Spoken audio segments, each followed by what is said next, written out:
چارسدہ کے علاقہ عمرزے میں پاکستان پیپلز پارٹی شیرپوک کی صوبائی نائب صدر خورشید عمرزے نے اپنے بائی سابق ایم پی اے عالمزیب عمرزے شہید کے قتل کے حوالے سے پریس کانفرنس کی۔ انہوں نے الزام لگایا کہ صوبائی حکومت اس کے بائی کے قتل میں ملوث ملزمان مقامی ایم پی اے شکیل عمرزے، اس کے باپ اور اس کے 2 بھائیوں کی مکمل پشپناہی کر رہی ہے۔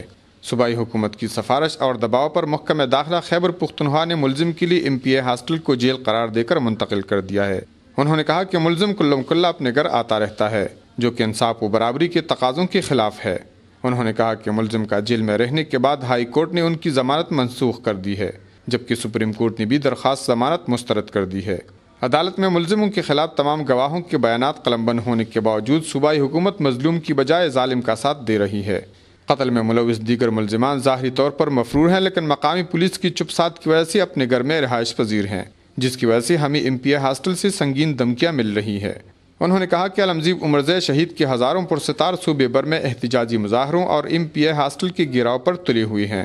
انہوں نے چیف جسٹس پشاور اور چیف جسٹس سپریم کورٹ سے اپنے ساتھ ظلم و ناانصافی کا نوٹس لیتے ہوئے ملزم کو ہاسٹل سے جیل منتقل کرنے کا مطالبہ کیا۔ کفایت اللہ، اے نیوز، چارسدہ۔